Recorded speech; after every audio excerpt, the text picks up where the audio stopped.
你好啊，天父愛你。 Jesus loves you。 每日都係新嘅開始。你預備好同天父一齊踏上今日嘅靈修旅程未啊？而家等我哋用少少嘅時間聽下最愛我哋嘅天父嘅話語啦。詩篇37篇5節，當將你的事交託耶和華，並倚靠他，他就必成全。Hello， 大家好，我係天恩。Hi， 我係羅賓。Hello， 好開心又見到大家，我係 Penny。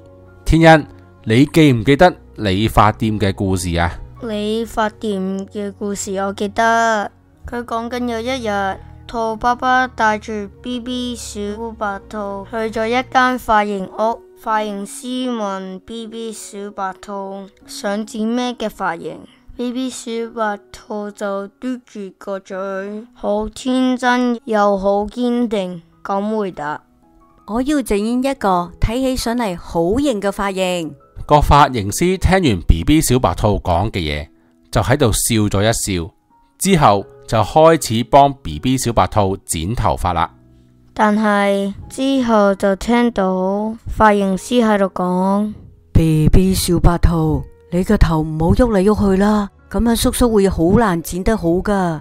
BB 小白兔就回答髮型師話：之後髮型師又講：BB 小白兔，你睇下，你個頭一直係咁喐，你睇下個頭剪咗一個窿，唔好再喐啦。BB 小白兔又再答道：哦。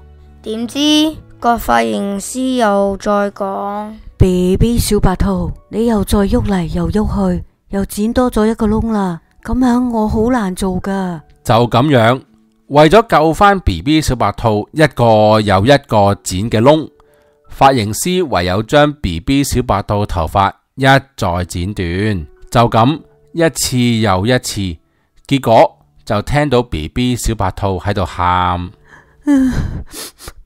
點解會變成咁樣嘅？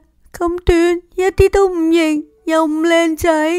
呢位髮型師見到 BB 小白兔喺度喊，唯有安慰佢，無奈咁講到：BB 小白兔，都知你好唔開心，你下次嚟剪頭髮唔好再係咁喐嚟喐去啦，咁就唔會再咁樣啦。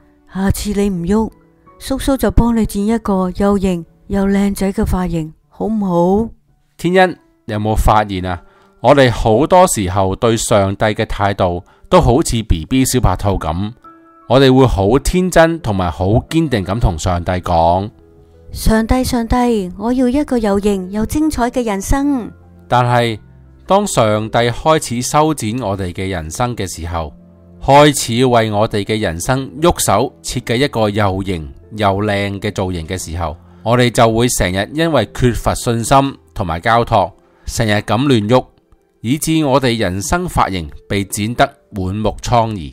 其實我哋期望上帝為我哋理出點樣嘅人生呢？我哋實在可以好似詩篇37篇5節所講：當將你的事交託耶和華，並倚靠他，他就必成全。